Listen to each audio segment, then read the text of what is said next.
예, 반갑습니다. 고린도서 4주째인데요. 오늘도 함께 귀한 시간을 가졌으면 합니다. 함께 기도하고 시작합시다.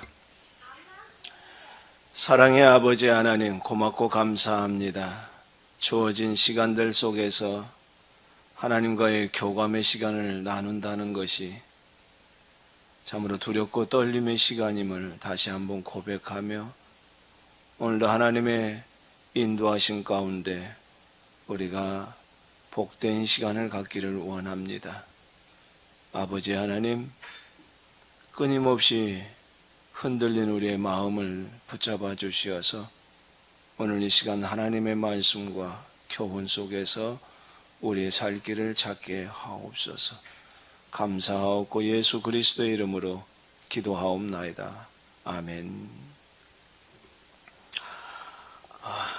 주제 넘은 사람이 고린도서 강의한다고 4주째 올라왔습니다. 이번 주에는 참 힘들더라고요. 이거 고린도 후서 이제 오늘 2시간에 걸쳐서 이제 봐야 될 것 같은데요. 고린도 후서는 고린도전서와는 조금 분위기가 조금 다르죠.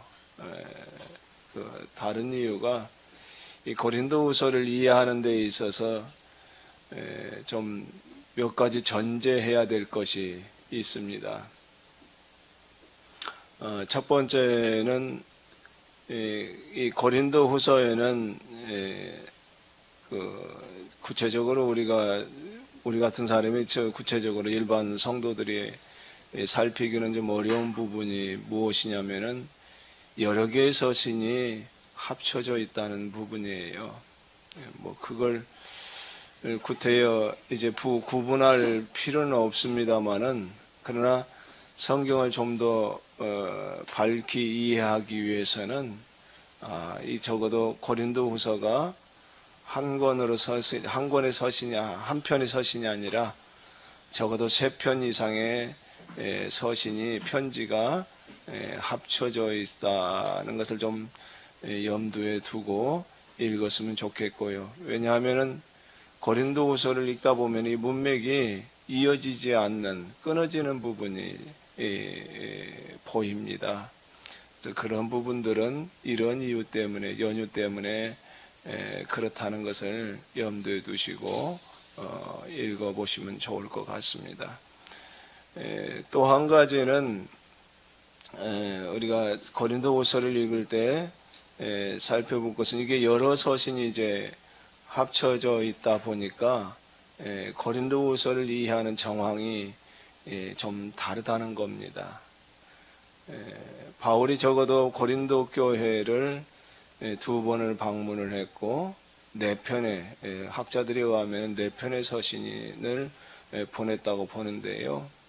그런 두 번을 왔다가 하고 또 4편의 서신이 오고 가는 과정 속에서 그 정황과 그리고 바울의 그 성격이 바울의 서신의 성격이 다를 수밖에 없다는 겁니다. 특별히 고린도후서와 고린도전서와 좀 다른 면이 있다고 보면은 바울의 자기 사도권을 변증하기 위한 그런 부분이 들어있다는 겁니다. 그래서 바울의 자기 변증이 들어있다는 부분이 좀 염두에 둔다면 우리가 고린도후서 10장과 11장에 보게 되면 아주 격렬하게 논증적인 어떤 그런 문투로 기록이 되어 있거든요. 그렇기 때문에 앞뒤가 조금 맞질 않아요. 그런 부분에 있어서 여러분이 좀 염두에 두시면서 좀 읽어보시면 좋을 것 같습니다. 고린도후서 12장 14절이나 고린도후서 12장 14절 말씀을 보게 되면은 이런 구절이 있습니다. 현대어 번역 성경을 한번 읽어볼까요? 이제 나는 3번째로 여러분을 찾아가려고 합니다. 이번에도 여러분에게는 아무런 폐도 끼치지 않을 생각입니다. 내가 바라는 것은 바로 여러분이지 여러분의 돈이 결코 아닙니다. 여러분은 나의 자녀들입니다. 그러니 어린 자녀가 부모의 끼니 걱정할 것이 아니라 반대로 부모가 자녀들의 끼니를 마련해야 마땅합니다. 부모의 마음이 그대로 배어져 있는 것 같고요. 13장 1절도 한번 볼까요? 13장 1절도 보게 되면 고린도 방문을 바울이 계획하고 있는 것을 보게 됩니다. 한번 봅시다. 13장 1절 현대번역 성경입니다. 내가 여러분을 방문하는 것이 이번이 세 번째입니다. 그리고 이것은 내가 여러분을 방문하기에 앞서서 하는 세 번째 경고입니다. 성경은 어떤 악한 일이든지 두세 사람의 증인만 있으면 처벌을 받아야 한다고 전하고 있습니다. 이 부분을 보면 바울이 상당히 격한 그런 마음이 들어있죠. 경고해야 된다. 가만두어서는 안 된다. 상당히 격한 그런 감정을 가지고 있고, 세 번째 방문 때는 사울이 그렇게 편치 않는 마음, 고린도 교회에 대한 불편한 마음을 가지고서 세 번째 방문을 계획하고 있음을 우리는 살펴볼 수가 있어요. 1장을 한번 볼까요? 1장 15절, 16절을 봅시다.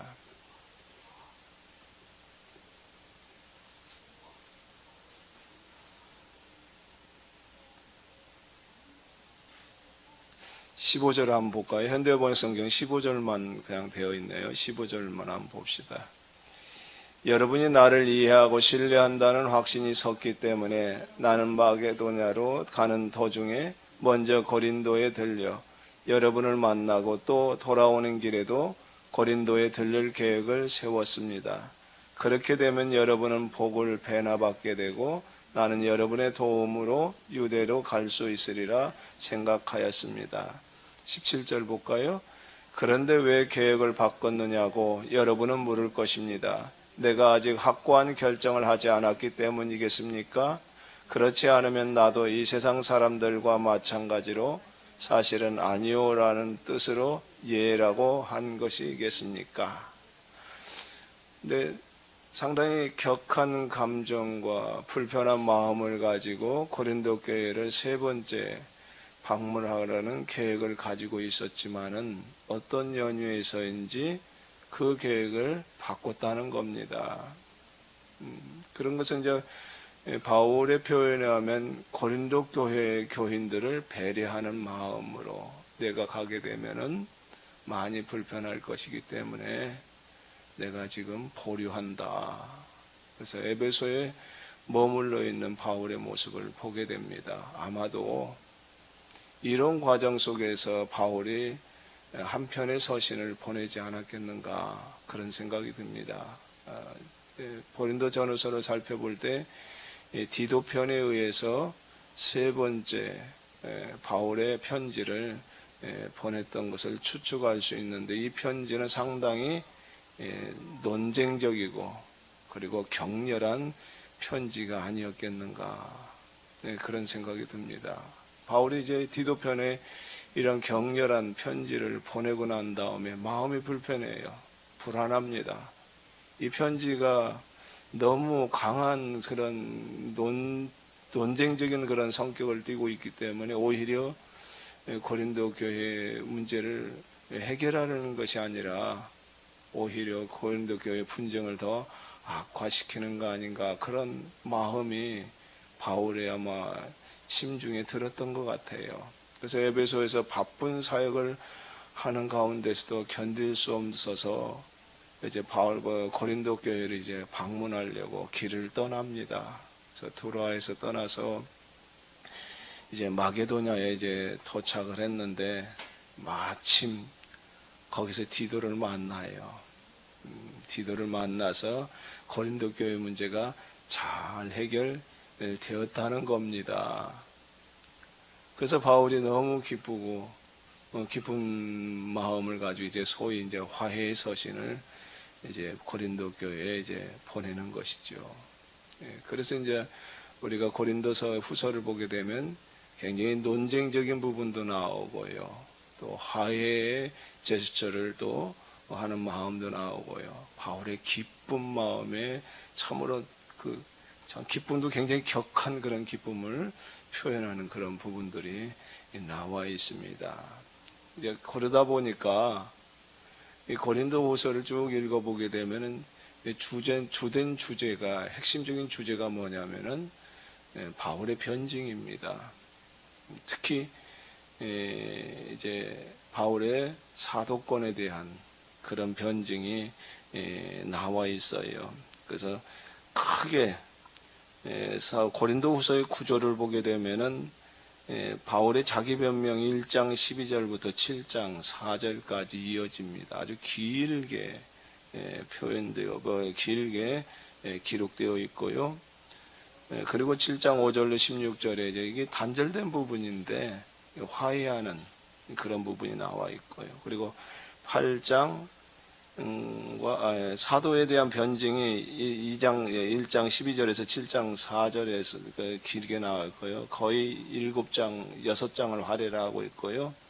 그다음에 또 한 번 이 사도 직분에 대한 변증을 합니다. 그게 10장과 12장까지 이어집니다. 그러니까 거의 9장에 걸쳐서 고린도 후서가 13장인데 거의 9장에 이제 사도의 자기 변증이 할애되어 있습니다.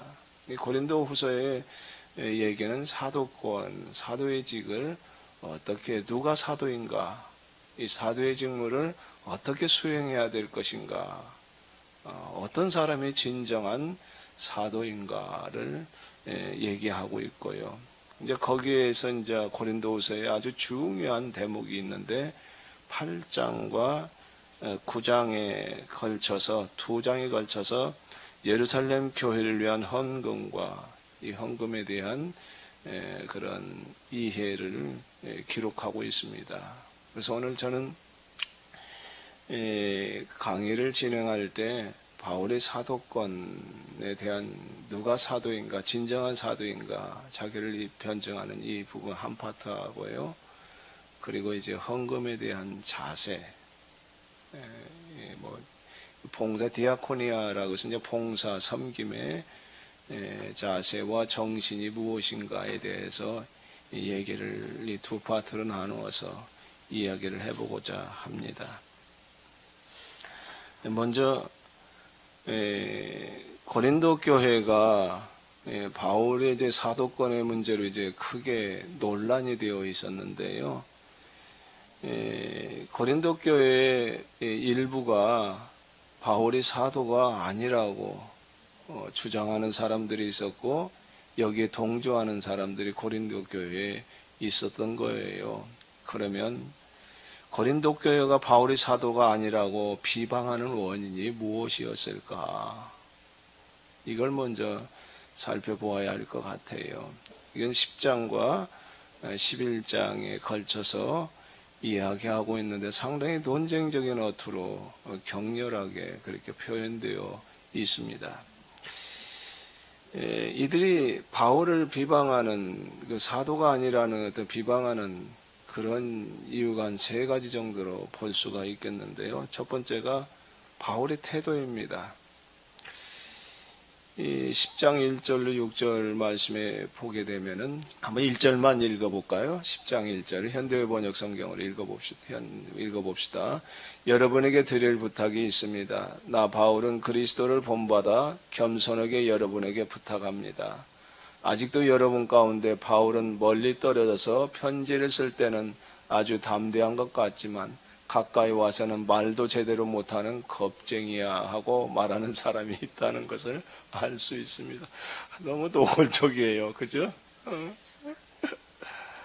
아이 참, 이런 소리 들으면 어떨까요? 저는 굉장히 기분 나쁠 것 같아요. 제가 제대로 그 신앙이 아직도 무르익지를 못해서 이거 읽으면 상당히 불구락불우락 할 거예요. 과거의 생각이 납니다. 제가 큰 교회 부목사로 이제 목사님이 총애를 입어서 그 교회에서 신학교도 다니고 또 목사님이 또 부총회장까지 하시고 그래서 참 그분의 청회를 좀 받아가지고 제가 그게 부목사로 심으로 할 수 있는 특혜를 얻게 되었어요. 그 당시는 의도하지는 않았지만은 우리 동기들한테 또 신학교 선후배들한테 상당히 제가 부러움을 산 그런 사람이었어요. 저도 어깨를 살짝 올리고 싶은 심정이 있었고요. 아무것도 몰라서 그래, 철없었을 때 그랬죠. 근데 그때 거기 그 교회에서 이제 부목사로 있으면서 제가 상당 기간 동안 이제 있으면서 이제 선임 부목들이 다 나가고 제가 이제 제일 오래 있던 교역자가 됐습니다. 그런데 그 이후에 제 선배 목사가 부목사로 왔어요. 부목사로 왔는데 그 과정 속에 담임 목사님이 저한테 자꾸 물어보는 거예요. 목사님이 결정을 하면 델루무 것을 그분 어떠냐고 자꾸 물어보는 거예요. 선배, 나보다 1년 선배인데. 제가 참 답하기가 그렇더라고. 목사님이 알아서 하십시오. 제가 뭐라고 가타부타 얘기를 합니까? 목사님 결정하십시오. 그랬더니 이분이 결정을 안 해요. 한 4번을 물어보더라고요. 4번째 물어볼 때는 안 되겠다 싶은 생각이 들더라고요. 이미 이분이 심중으로 결정을 해서 네가 선배니까 잘 섬겨서 조화를 이루더라고, 이런 메시지인데 내가 눈치를 못 챈 거예요. 4번째 물었을 때 안 되겠다 싶더라고요. 목사님 결정하십시오. 그럼 제가 선배 목사님인데 후배가 잘 섬겨야죠. 함께 잘 해보겠습니다. 그때서야 이제 이분이 오신 거예요. 오셨는데 이제 문제가 뭐냐면 이분이 오셔가지고 대장 노릇을 하는 거예요. 쉽게 얘기하면 이 큰 교회는 교구가 나눠져 있습니다. 그리고 각 부목사가 책임지는 교우가 있어요. 그 선을 지켜줘야 되는 것이거든요. 근데 이 양반이 넘나드는 거예요. 이쪽 교구도 가고 저쪽 교구도 가고 또 돌아다니면서 저에 대한 안 좋은 소리도 하게 되고 또 장로들과 또 정치를 하셔서 또 내가 못된 목사를 만들고 후배 목사가 선배 목사한테 대드네 어째 이런 식의 표현을 하시고 그래서 참 불쾌하더라고요.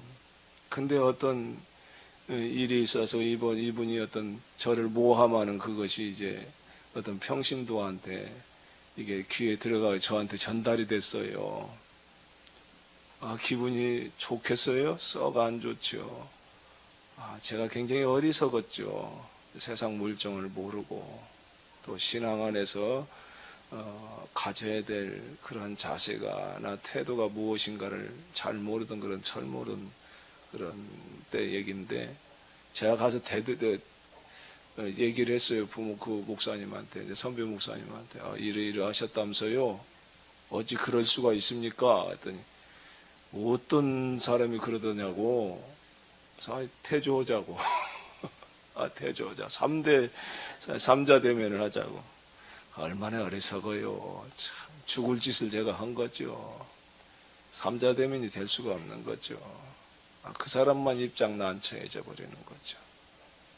그리고 저만 이제 좀 속된 말로 미친놈이 되고 말았어요. 제가 여기 보면은 바울은 멀리 떨어져서 편지를 쓸 때는 아주 담대한 것 같지만 가까이 와서는 말도 제대로 못하는 겁쟁이야. 참 불편한 소리죠. 굉장히 심히 불편한 소리인데 면전에서는 부드러운 듯 보이지만 떠나서는 강경한 것이 그런 바울의 이중적인 태도가 온당하지 못하다는 겁니다. 아마 바울은 면전에서는 아마 제대로 말을 못했던 것 같아요. 그럴 것 같지는 않은데 바울의 성격상 굉장히 직선적이고 그럴 것 같았는데 어찌됐건 이 본문에 오면 그런 것 같아요. 그래서 이런 것들을 이제 이중적인 이런 것들을 이제 이해하기를 합니다. 바울이 굉장히 격렬하게 얘기했던 부분들이 이런 부분들이에요. 그래서 이제 바울은 이제 이런 것들을 얘기하면서 뭐라고 얘기하냐면 자신이 결코 육신에 따라 행동하는 사람이 아닙니다. 하나님의 능력 안에서 행할 뿐입니다 하고 자신을 변호합니다. 사실 우리는 하나님의 능력 하게 되면 어떤 초자연적인 어떤 기적이나 뭐 하늘의 능력을 우리는 얘기를 하는데, 바울이 얘기하고 있는 능력이라는 것은 하나님의 말씀을 똑바로 해석하고 그리고 똑바로 이해를 가지는 것, 똑바로 선포하는 것, 그래서 잘못된 것을 바로잡고 그리고 제대로 갈 수 있도록 안내하는 것, 그런 능력을 가리켜서 하나님의 능력이라고 바울은 이야기하고 있습니다.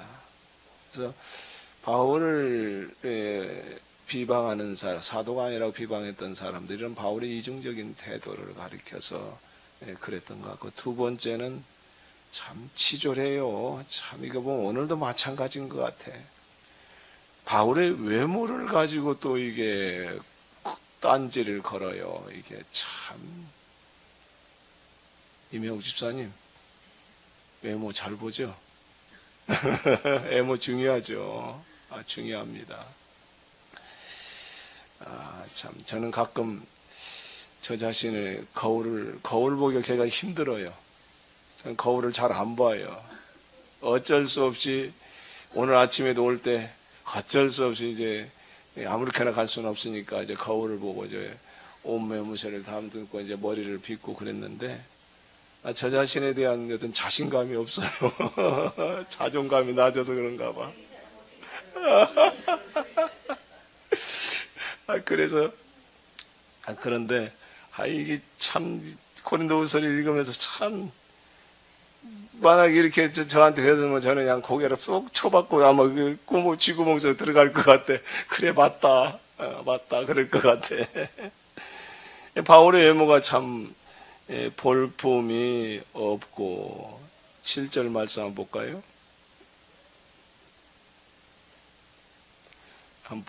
7절입니다.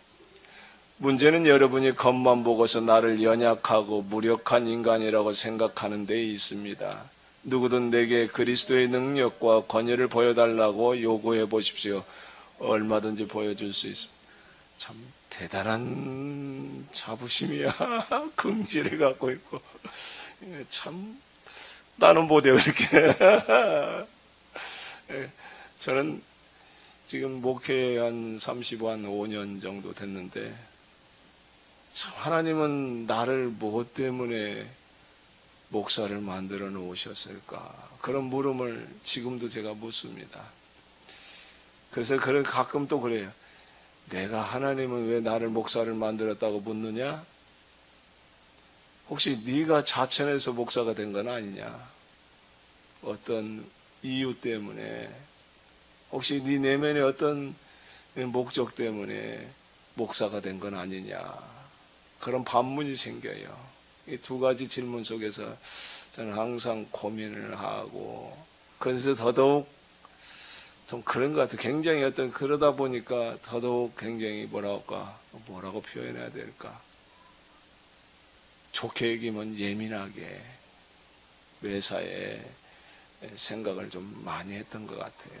어떤 꼴을 하나 보면은 2가지, 3가지, 4가지, 그것이 내 마음에 해결될 때까지 좀 갈등과 번민과 자기 채찍이라고 할까요?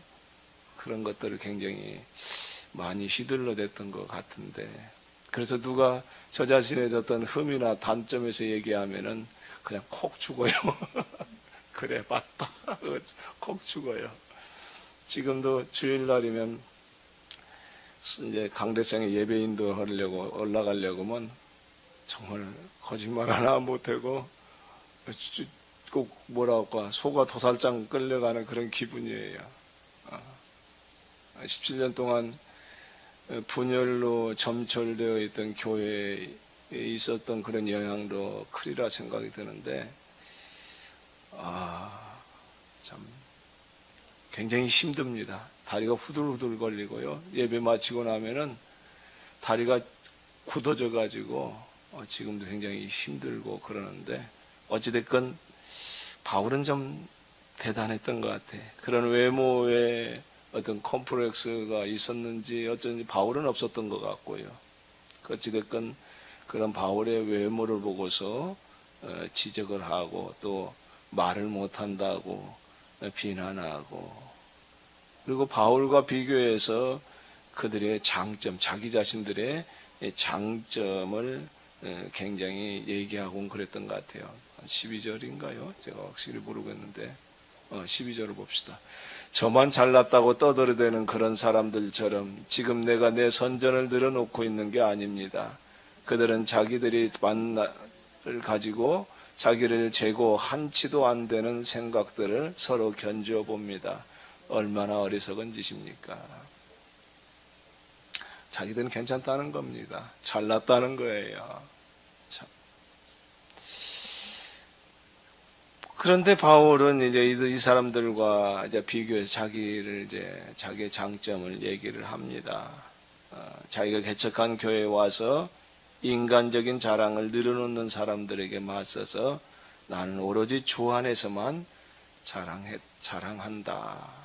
참 어쩔 수 없는 자랑을 하는 거죠. 자기 변증을 하면서 자기 자랑을 하는 것이죠. 17절 한번 볼까요? 10장 17절. 결국에는 쭉 얘기를 하면서 이제 방금 얘기했던 것처럼 한번 봅시다. 그러므로 성경에도 자랑하고 싶은 사람은 주께서 하신 일을 자랑하고 자기 자신의 일을 자랑하지 말라고 하셨습니다. 18절 한번 읽어봅시다. 누구든지 자기를 자랑하거나 업적을 내세우는 사람은 인정을 받지 못합니다. 주께서 인정하시는 사람만이 참으로 인정받는 사람입니다. 다 공감이 되는 부분들이죠.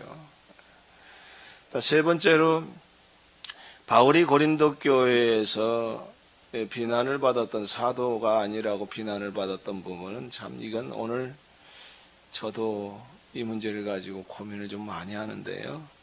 사례비를 받지 않고 자비량 선거를 한 것, 무보수 사역을 한 것이 이게 또 문제가 걸린 거예요.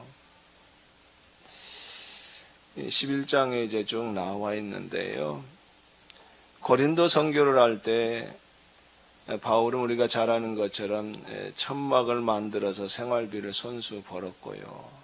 또 다른 지역에서 선교를 하면서도 우리 강 목사님에 의하면은 부두 노동자로서 선박의 하역 작업을 또한 상차시키는 그런 작업을 하는 참 고달픈 그런 생활을 해가면서 자기 쓸 것과 동료들이 쓸 것과 또 가난한 자들을 위해서 기꺼이 헌신하는 그런 삶을 살았던 것을 우리는 볼 수가 있는데요. 근데 만약 교회로부터 후원을 받았다면 우리가 잘 아는 것처럼 빌립보 교회가 유일했던 것 같아요. 빌립보 교회로부터 선교비를 후원받았었는데 고린도 교회로부터는 아무것도 받지를 않았던 것 같아요. 이처럼 바울이 사례비를 받지 않는 것은 고린도 교인들을 사랑하지 않기 때문이라고 그렇게 얘기를 해요. 아니, 사례비 받지 않는 것이 교인들을 사랑하지 않는 이유가 되나? 참 답답해. 그렇게 공격을 합니다. 그러므로 그들은 바울이 지극히 크다는 사도들, 곧 예루살렘의 베드로, 요한, 야고보 등과 같은 사도들보다 열등, 그런 사도들보다 열등하다는 거예요. 사례비 안 붙는다고 뭐 열등하다. 지금도 그러죠. 지금도 한국교회 상황을 보게 되면은 어때요? 큰 교회 목회자들, 성도들이 많은 그러한 목회자들, 그리고 사례비 많이 받는 목회자들, 능력 있는 목회자, 영역 있는 목회, 영역도 있긴 있는 것 같아. 내가 볼 때. 발음을 잘해야 돼.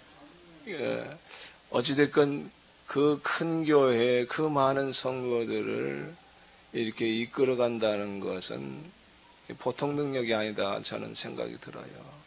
그래서 그 큰 교회를 이끌어가는 것도 참 하나님이 주시는 지혜와 능력이 없이는 안 되겠구나 그런 생각을 해봐요. 그만 나는 교회 난 30여 명 되는데 그걸 끙끙 앓고 어떻게 할까 늘 노심초사하고 하나님 앞에 하나님 어떻게 해야 돼 하고 기도하는데 그 몇천 명 몇만 명 되는 교인들을 아이고 나는 갖다 놓도 못 올 것 같아.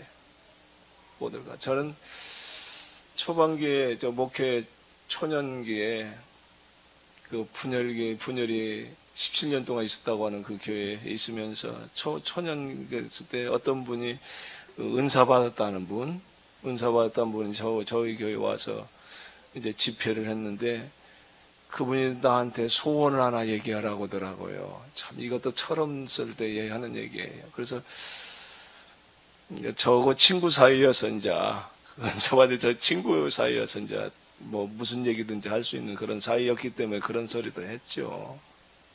그래서 물어보길래 난 좀 큰 교회 가서 목회를 했으면 좋겠다. 그래서 얼마나 정도나 되었으면 좋겠냐 해서 적어도 1만 명은 돼야 되지 않겠냐. 그래야 그래도 제대로 어떤 목회자가 나름대로 소신껏 할 수 있지 않겠느냐. 아주 철없을 때 하는 얘기예요.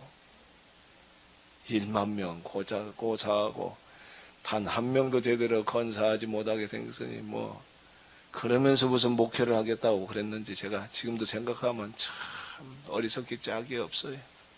도대체 목회가 무엇인가를 전혀 몰랐을 때 그때 한 얘기예요. 그러니 그런 생각을 품고 있는 목회자들이 어떻게 평가를 하겠어요. 그저 큰 교회에서 사례비 많이 받고 뭐 거들먹거리기 딱 좋은 거죠. 이런 그 비난의 소리를 이제 그런 것들이 이제 사도가 기네 아니네 이런 소리를 이제 바울 사도가 받는 겁니다. 이에 대해서 사도 바울이 하는 얘기가 뭡니까? 나는 사도들보다 조금 더 뒤질 것이 없으며 사례를 안 받은 것은 오직 고린도 교회에 폐를 끼치지 않기 위함이었다고 바울은 얘기합니다. 그런 것으로 공격하는 사람들은 거짓 사도요 속이는 일꾼이니 자기를 그리스도의 사도로 가장하는 자들이다. 11장 13절 말씀에 한번 볼까요? 11장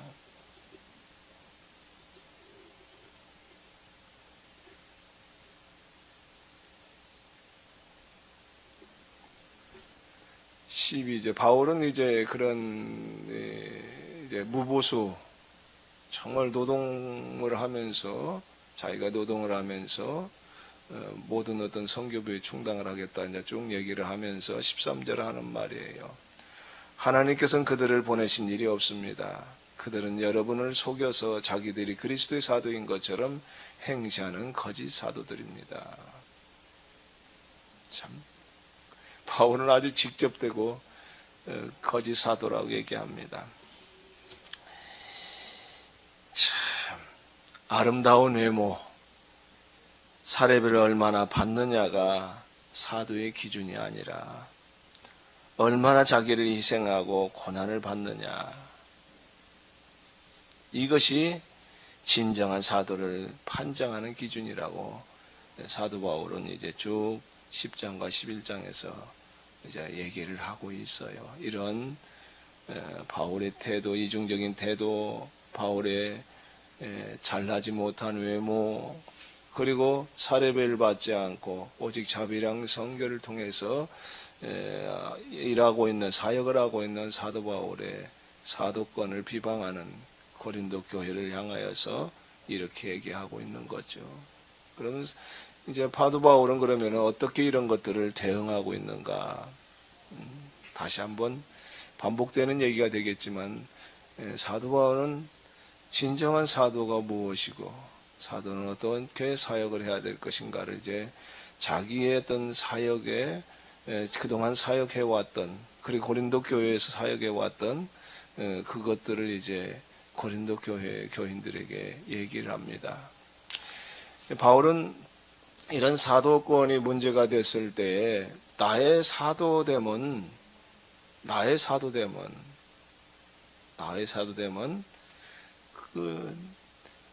바로 너희들 자신이 아니냐라고 반문을 해요. 너희들이 바로 나를 알려주는, 나를 보여주는 그런 편지다라고 얘기를 합니다. 그리스도의 편지라 그렇게 표현도 하지만 결국 바울에 의해서 복음을 받아들이고 변화된 삶을 살아가고 있는 고린도 교회 그 교인들 자신들이 바울이 사도임을 입증하는 바로 바울의 편지라는 거죠. 그렇게 이제 바울의 자기 사도권을 이제 쭉 얘기를 합니다. 결국 내가 이런 여러 가지 고난과 역경과 시련을 복음 때문에 당하고 있지만은 이런 시련과 역경을 통해서 결국 그리스도를 풍기는 향기가 되었다. 그리고 너희들도 나의 사역을 통하여서, 나의 여러 가지 고달픈 그런 사역을 통해서 너희들을 통하여서 그리스도의 향기가 풍겨나고 있지 않느냐. 그렇다면 구태여 나의 어떤 사도권으로서의 어떤 추천받을 일을 거론할 필요가 있겠냐는 거예요. 너희들이 바로 나의 추천서이지. 너희들이 나의 사도됨을 입증하는 존재들이지. 이게 이제 2장 12절에서 3장 4장에 이어지는 그런 메시지예요. 바울의 변증입니다. 그러면서 이제 하는 것이 이제 3장 6절인가요? 한번 봅시다. 3장 6절. 내가 정확히 모르겠는데요.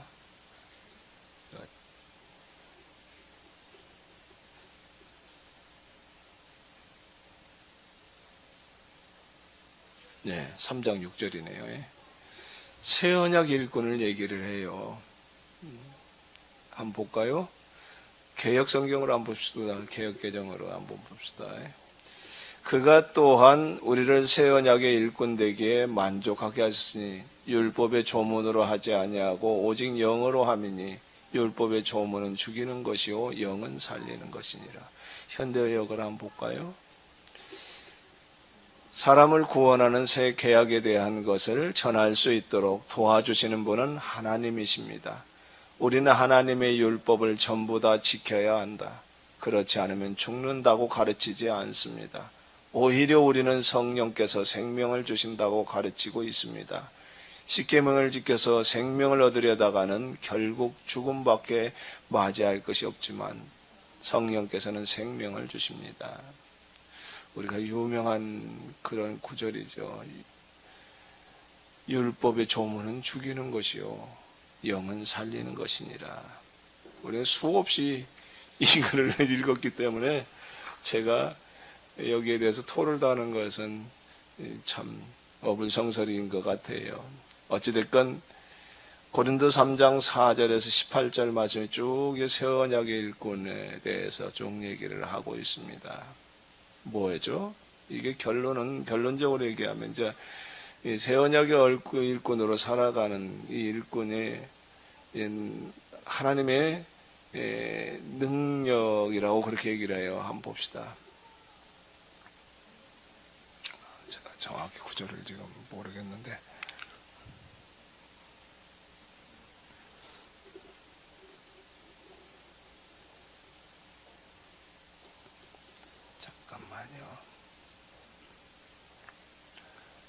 제가 구절이 갑자기 생각이 안 나서요. 그냥 진행을 하겠습니다.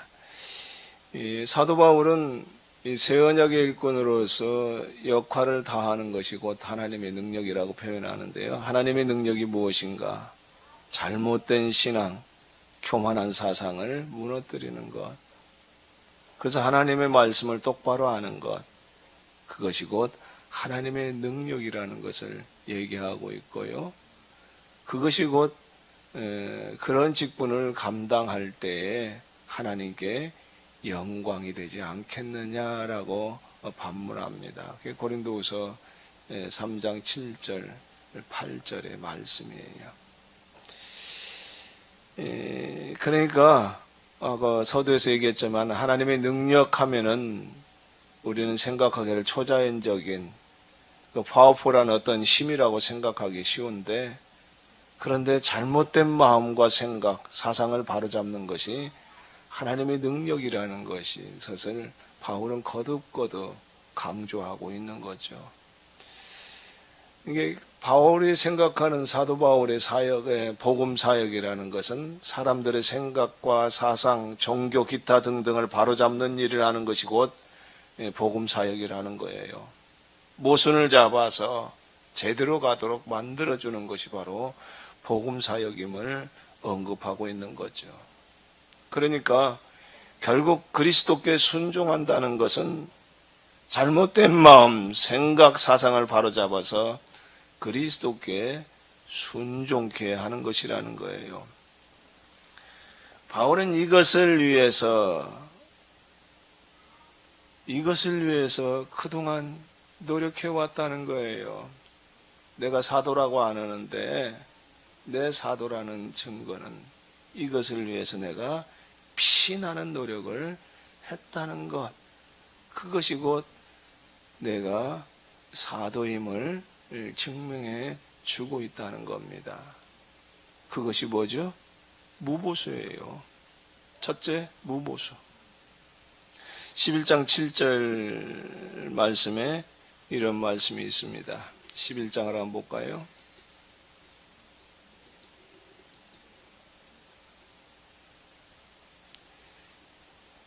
한번 봅시다. 여러분에게 아무런 보수도 받지 않고 하나님의 복음을 전파하는 것이 잘못이란 말입니까? 그 때문에 오히려 나를 깎아내리고 얕잡아 보는 것입니까? 8절 한번 볼까요? 나는 여러분과 함께 있는 동안 다른 교회들의 도움을 받아 비용을 충당하였습니다. 말하자면 다른 교회의 것을 거저 빼앗아다가 대가도 받지 않고 여러분에게 봉사를 한 것입니다. 먹을 것이 없어서 배가 고플 때도 있었지만 여러분에게 어느 것 하나 요구하지 않았습니다. 마게도냐에서 온 교인들이 가져온 선물로 모든 것을 충당하였습니다. 지금까지 여러분에게 한 푼도 요구한 일이 없었던 것과 마찬가지로 앞으로도 그럴 작정입니다. 참,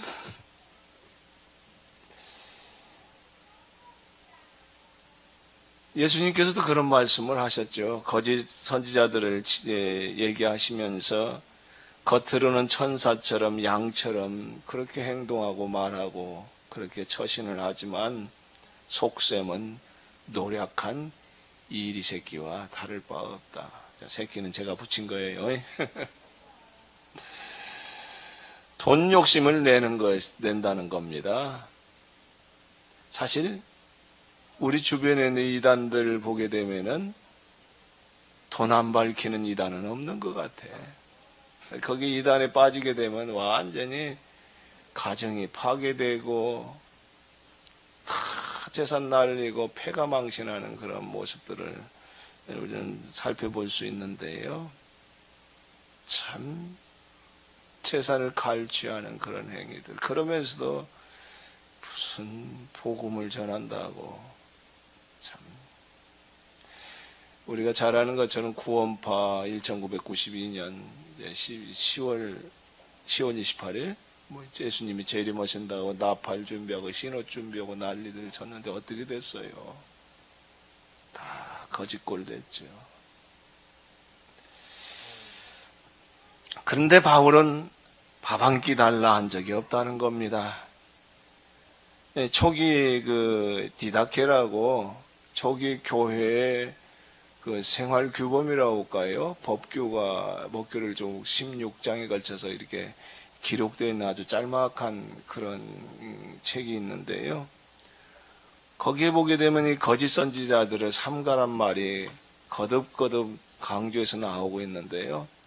초기 교회에서 이 거짓 선지자를 구별하는 방법이 뭐냐면은 금품을 요구하는 사람, 숙식을 제공해달라고 요구하는 사람은 거짓 선지자라는 겁니다.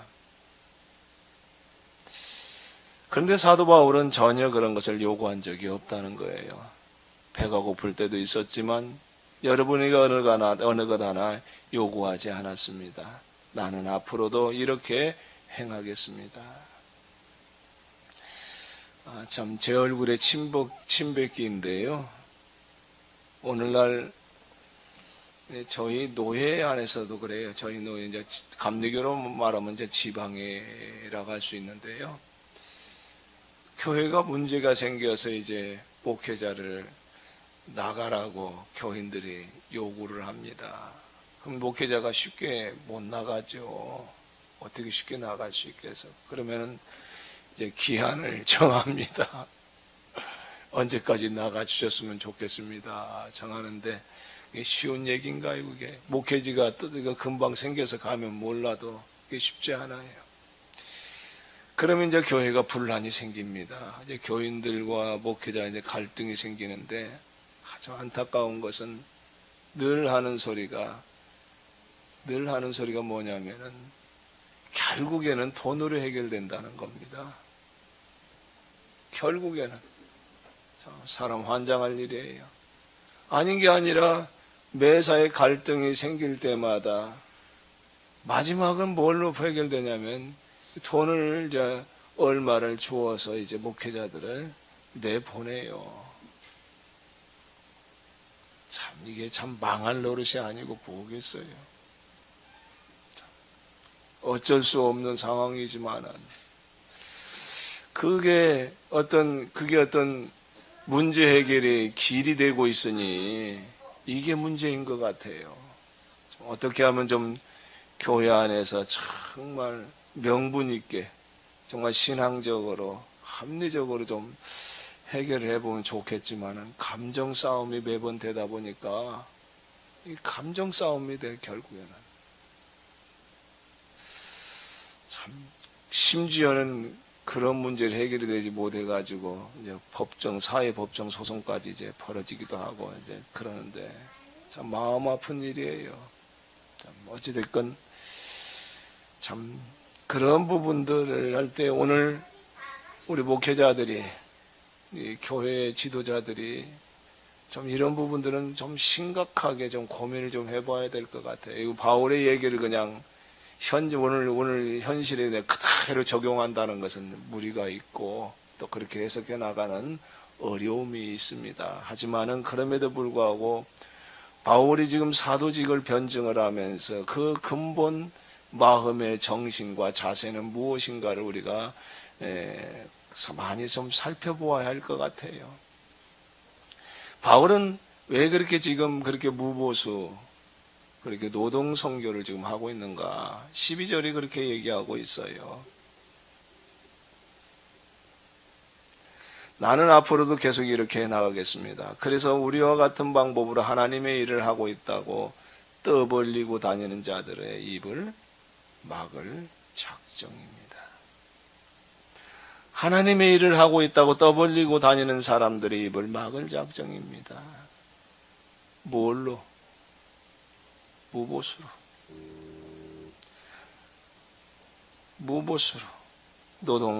노동파리로 그렇게 하겠다는 겁니다. 참 사도 바울의 노동은 우리가 잘 아는 것처럼 자기 일은 자기의 힘으로 자기가 해결하겠다는 거죠. 그리고 동료들의 경비마저도 선교비마저도 충당하기 위해서 노동을 하겠다는 겁니다. 또 나아가서 이제 자기 힘으로 어떻게 할 수 없는 어려운 처지에 있는 사람들을 위해서 기꺼이 손을 내밀겠다는 거예요. 그렇게 해서 그렇게 함으로 인하여서 복음 사역을 계속하게 되겠고 그걸 통해서 나의 사도권의 변증으로서 하겠다는 겁니다. 복음 사역이 무엇인가? 결국은 이런 방법을 통해서 교회 공동체 안에서 실현되어져야 하지 않겠는가 하고 바울은 자기의 몸소 실천함으로 교회 공동체의 복음 사역의 방향을 설정하고 있는 것이 아닌가. 우리 강 목사님의 말씀에 의하면 그렇습니다. 결국 교회가 경제적인 문제를 어떻게 해결해 나갈 것인가. 바울은 이렇게 하나의 방법을 자신의 사역을 통해서 제시하고 있는 것이겠죠. 두 번째는 바울이 사도권에 대한 변증으로서 제시하고 있는 것이 고난감수입니다. 온갖 고난감수죠. 거짓 선지자들은 자기 자랑을 늘어놓고 다닌다는 겁니다. 사기꾼도 그렇다는 거예요. 뭘 대단하게 하는 모양으로 떠들어대는데 거기에 넘어가지 말아야 한다. 사기꾼에게 왜 넘어가죠? 저는 세상 물정을 잘 몰라서 왜 넘어가는가 좀 생각을 해봤는데 이게 맞는 소리인지 모르겠어요. 그런데 제가 교회 공동체 안에서 몇몇 사람에게 사기를 당하다 보니까 그걸 알겠어요. 제가 사기를 당한 것이 아니라 우리 교인들이 목사들한테 사기를 당하더라고요. 왜 사기를 당하는가 봤더니 절박해지면 사기를 당할 수밖에 없더라고요. 절박한 문제가 있는데 그걸 해결해 주겠다고 하는데 어떻게 써요? 백만금이 중요한 게 아니죠. 지금 당장 죽게 생겼는데 뭘 헌신하면 살려준다는데 어떻게 살고자 하는 그 마음이 절박한 그런 상황 속에 있을 때 사기를 많이 당하는 것 같아요. 어떤 분을 제가 소개를 했습니다. 목회자예요. 목사예요. 그 친구 목사입니다. 친구 목사라서 이제 어려움에 처해 있길래 그분이 그쪽 계통에 잘 알고 해박해서 제가 교인을 좀 소개를 해줘서 그 목사님 소개해서 이 목사님을 만나봐라. 그리고 그 목사님한테도 제가 잘 부탁을 했습니다. 그랬더니 문제 해결은 고사하고 몇백만 원을 그냥 홀라당 잡수시더라고요.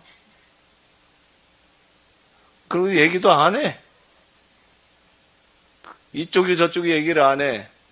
좀 목사님이라도 내가 이래 해서 이렇게 했다라고 얘기를 해주든지, 성도가 내가 소개를 했으니까 얘기를 해주든지, 또 이 목사들이 하는 소리가 뭐라고 한 거니? 반임 목사님한테는 절대 말하지 마십시오. 썩어 죽을. 나중에서 알고 나니까 내가 속이 짜 안 짜. 괘씸한 놈 생각이 들지. 나쁜 놈. 내가 그런 놈인 줄 모르고 내가 소개를 했건 내가. 나를 어떻게 교인들이 볼 것인가. 정말 부끄럽고 나도 똑같은 놈 취급하지 않을까. 그러지 않겠어요?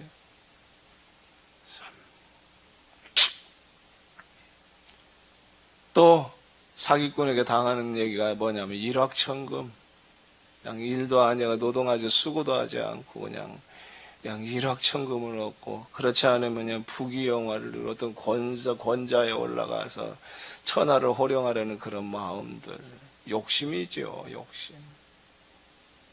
근데 우리 케네시스 공동체, 계약 공동체에서 얘기하는 건 뭐죠? 콩 심은 데 콩 나고 팥 심은 데 팥 나는 거죠. 수고하지 않고자 뭘 얻으려고 하는 것은 도둑놈 심보예요. 전혀 성경적이지 않습니다. 바울은 복음 사역의 진보를 위해서 참 온갖 고생을 다 했다는 겁니다. 그게 고린도후서 11장 22절 이하의 말씀입니다.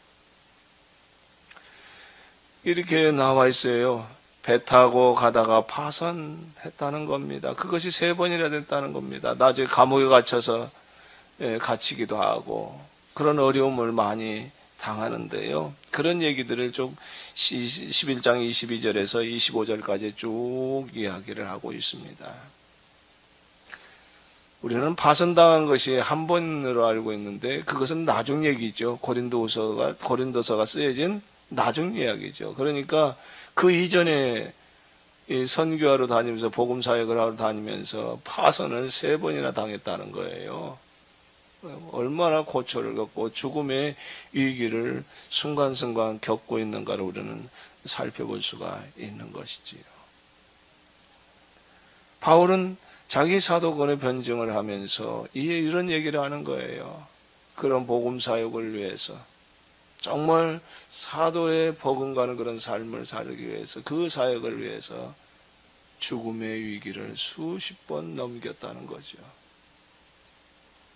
바울은 그 얘기를 하는 겁니다. 고난이 나의 사도권에 입증하고 있는 것이 아니겠느냐. 시간이 됐네요. 제가 말이 들여가지고 빨리빨리 해야 되는데 죄송합니다. 5분간만 쉽시다. 지금 11시니까 11시 5분에 저 시기가 정확한가요?